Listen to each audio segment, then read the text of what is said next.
Taste the Daily.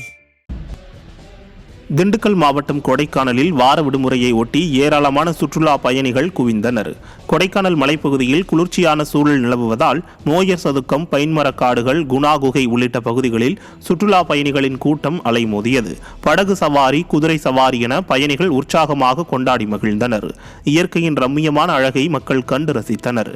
அலைமோதிய கூட்டத்தால் வியாபாரிகளும் மகிழ்ச்சி அடைந்தனர். தென்காசி மாவட்டம் குற்றாலத்தில் சுற்றுலா பயணிகள் குவிந்தனர். குற்றால அருவிகளில் நீர்வரத்து சீராக இருப்பதாலும் வார இறுதி விடுமுறை நாட்கள் என்பதனாலும் சுற்றுலா பயணிகளின் வரத்து அதிகரித்துள்ளது.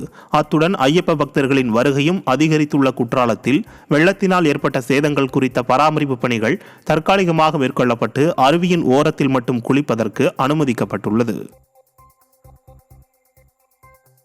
திருப்பத்தூர் மாவட்டம் எலவம்பட்டியில் அரசு மதுபான கடையில் 55 லட்சம் ரூபாய் பணத்தை கையாடல் செய்த மேற்பார்வையாளர்கள் தலைமறைவாகினர். எலவம்பட்டி டாஸ்மாக் கடையில் மேற்பார்வையாளராக பணியாற்றும் ரவிச்சந்திரன், சந்திரசேகர் ஆகிய இருவரும் மதுபாட்டில்களை கள்ளச்சந்தையில் விற்பனை செய்ததாக குற்றச்சாட்டு எழுந்தது. இதனையடுத்து நடத்தப்பட்ட சோதனையில் போலி கணக்கு காட்டி கையாடல் செய்தது தெரியவந்தது. நிர்வாகத்திறனற்ற ஸ்டாலின் ஆட்சியில் அரசு மதுபான கடைகளில் தொடர்ச்சியாக மோசடி சம்பவங்கள் அரங்கேறுவதாக பொதுமக்கள் குற்றம் சாட்டுகின்றனர். ராமநாதபுரம் மாவட்டம் ராமேஸ்வரம் அருகே பாம்பன் நாட்டுப்படகு மீனவர் வலையில் 400 கிலோ எடை கொண்ட மெகா சைஸ் கொப்பரை குழா மீன் சிக்கியதால் மீனவர்கள் மகிழ்ச்சி அடைந்தனர். பாம்பன் வடக்கு மீன்பிடி துறைமுகத்தில் இருந்து தென்கடல் பகுதியான மன்னார் வளைகுடா கடல் பகுதிக்கு மீன்பிடிக்க சென்ற மீனவர்கள் துறைமுகத்திற்கு திரும்பினர். மீனவர்கள் எதிர்பார்த்தபடி அதிக அளவிலான மீன்கள் வலையில் சிக்கியதால் மீனவர்கள் மகிழ்ச்சியுடன் கரை திரும்பினர். இந்நிலையில் சாம்சன் என்ற மீனவரின் படகில் 400 கிலோ எடை கொண்ட கொப்பர குழா மீன் சிக்கியது. இந்த மீன் சுமார் 56,000 ரூபாய்க்கு விற்பனையானதால் மீனவர் மகிழ்ச்சி அடைந்தார்.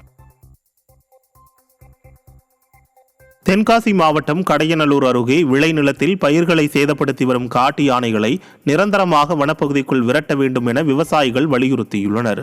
சொக்கம்பட்டி பகுதியில் பல ஏக்கர் பரப்பளவில் உள்ள விளைநிலங்களில் தென்னை, வாழை, தேக்கு உள்ளிட்டவை பயிரிடப்பட்டு பராமரிக்கப்பட்டு வருகிறது. இந்நிலையில் கடந்த 1 மாத காலமாக விளைநிலத்திற்குள் காட்டு யானைகள் புகுந்து பயிர்களை சேதப்படுத்தி வருவதாக விவசாயிகள் குற்றம் சாட்டியுள்ளனர்.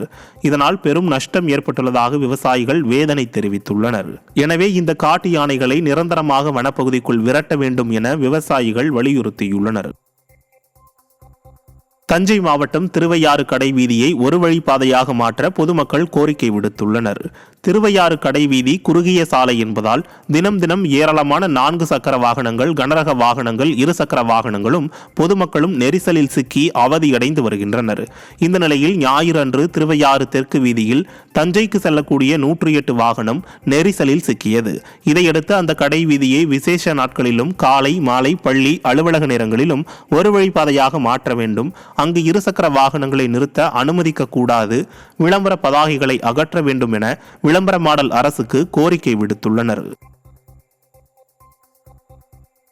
கோவையில் நியாய விலை கடை கட்டும் பணிக்கான பூமி பூஜையில் அதிமுக சட்டமன்ற உறுப்பினர்கள் பங்கேற்றனர்.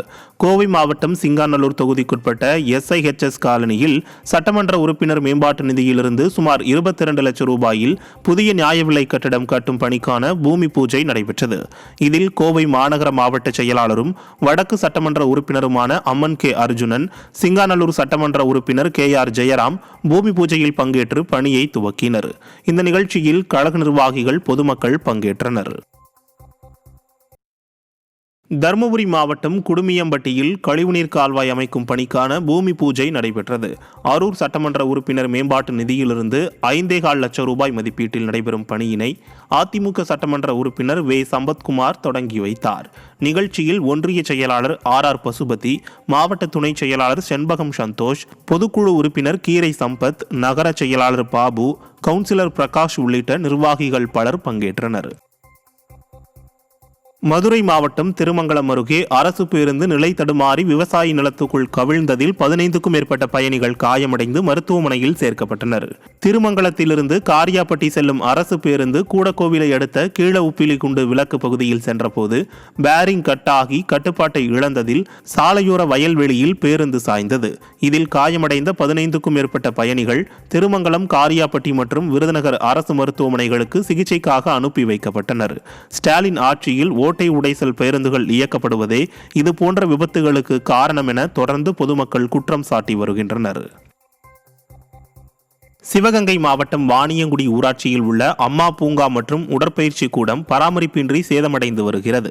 வாணியங்குடி ஊராட்சியில் அரசு மருத்துவக் கல்லூரி மருத்துவமனை அருகில் முன்னாள் முதலமைச்சர் எடப்பாடி கே பழனிசாமி 30 லட்சம் ரூபாய் மதிப்பீட்டில் மக்கள் பயன்பாட்டிற்கு கொண்டுவரப்பட்ட பூங்கா மற்றும் உடற்பயிற்சி கூடத்தை அரசியல் காழ்ப்புணர்ச்சி காரணமாக ஸ்டாலின் அரசு பராமரிப்பின்றி முடக்கியுள்ளது. இதனால் மக்கள் வரிப்பணம் வீணடிக்கப்படுவதாக பொதுமக்கள் குற்றம் சாட்டுகின்றனர்.